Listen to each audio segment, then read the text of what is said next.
Magandang hapon, ikasiyam na baitang. Bago tayo magsimula ay manalangin muna tayo. Sige, Christian, pangunahan ng panalangin.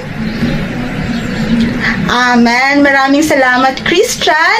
At ngayon, bago tayo magsimula ay ilista muna natin kung sino ang mga lumiban sa klase ngayon. Sige, ang kalihim natin, pakitala kung sino man ang mga lumiban sa klase natin ngayon.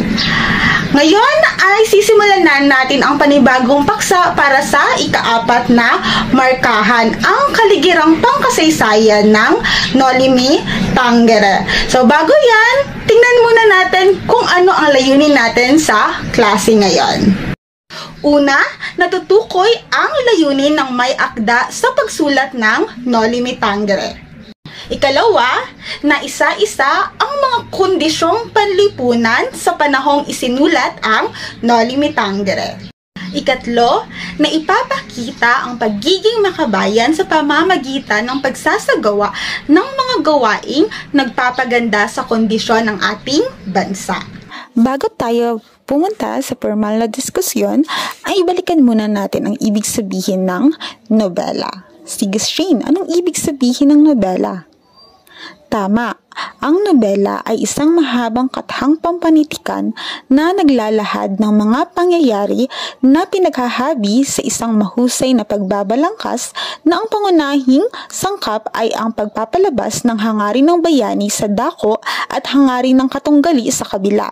Isang makasining na pagsasalaysay ng maraming pangyayaring magkasunod at magkakaugnay.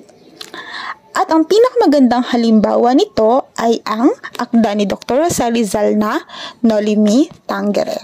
Ngayon, meron tayong aktibidad. Tinawag ko itong hulaan mo. Magpapakita ako ng mga larawan na hindi buo o putol. At huhulaan ninyo kung sino, saan o ano ang meron sa larawan. Simulan natin sa unang larawan. Sino ito? Sino-sino ang nasa larawan? Sino yung sasagot? Joey. Tama, ito ang gumburza o ang tatlong paring martir. Tayo sa ikalawang larawan. Sino yung sasagot? Sige, Irene, sino ang nasa ikalawang larawan?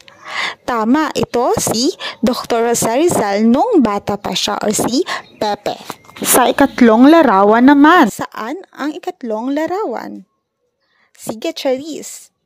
Tama, ito ay Paris, France. Kasi dito natin nakikita ang Eiffel Tower.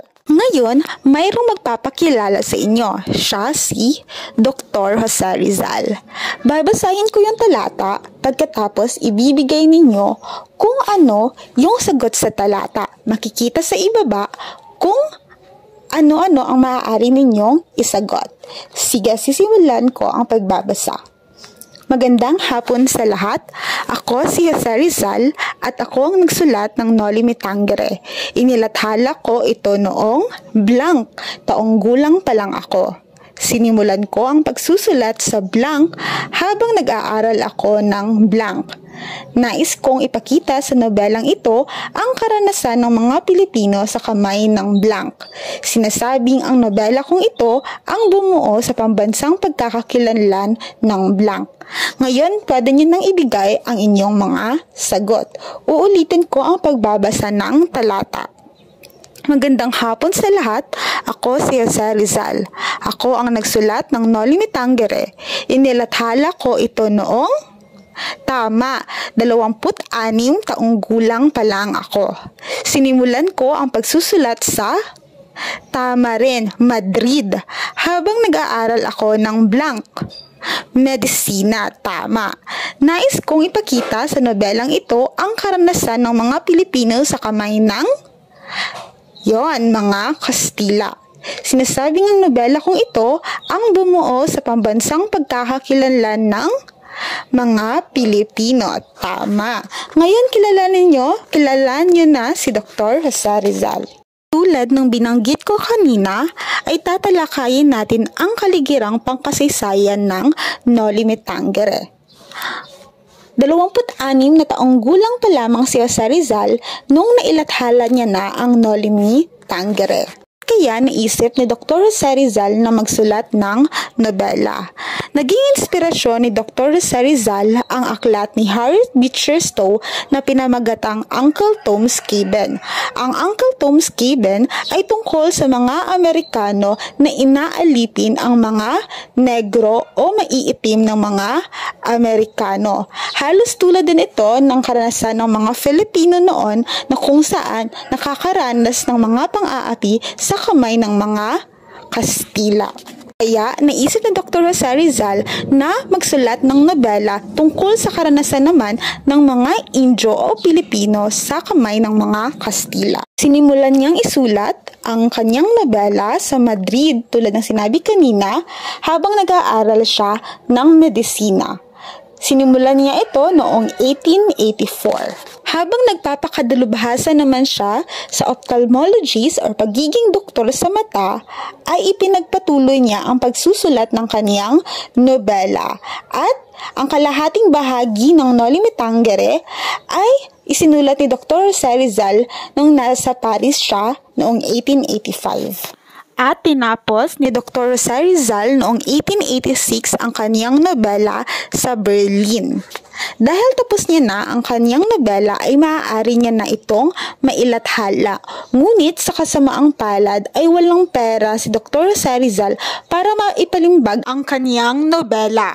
Mabuti na lamang ay binisita si Dr. Jose Rizal ng kaniyang matalik na kaibigan na si Maximo Viola at nag-alok si Maximo Viola na siya ang magpapalimbag ng nobela. Tinanggap naman ito ni Dr. Jose Rizal kaya naipalimbag ang nobela. Kaya nakapagpalimbag ng 2,000 sipi ng Noli Me Tangere noong 1887 sa tulong ni Maximo Viola na kinikilalang tagapagligtas ng Noli Me Tangere. Naisip ni Dr. Jose Rizal ang pamagat na Noli Me Tangere habang iniimprenta ang mismong nobela. Ang Noli Me Tangere ay mula sa Biblia sa Ebanghelyo ni Juan na ang ibig sabihin sa Tagalog ay huwag mo akong salingin at sa Ingles naman ay touch me not.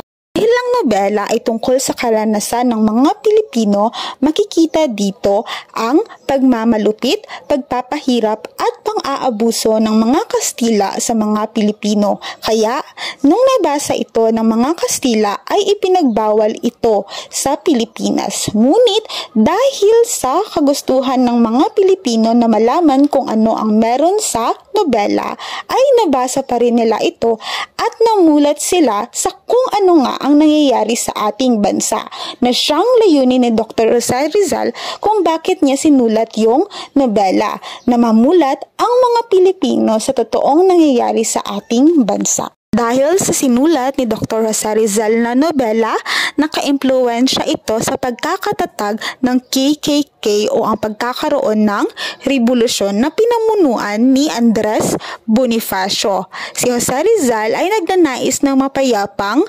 laban, ngunit natuloy ang revolusyon at naging matagumpay naman ito at naibigay sa atin ang ating kalayaang ninanais mula sa mga Kastila. At hanggang ngayon ay tinatamasa natin ang kalayaang ito. Dahil natalakay na natin ang kaligirang pangkasaysayan ng Noli Me Tangere, may mga tanong pa ba dito? Kung wala na, ako ang magkakaroon ng tanong. Sige, ano kaya ang naging layunin ni Dr. Jose Rizal kung bakit niya isinulat ang Noli Me Tangere? Naging matagumpay ba siya sa pagsulat ng Noli Me Tangere? Nakamit niya ba ang kanyang layunin? Bakit? So, sino yung sasagot? Sige, Joshua?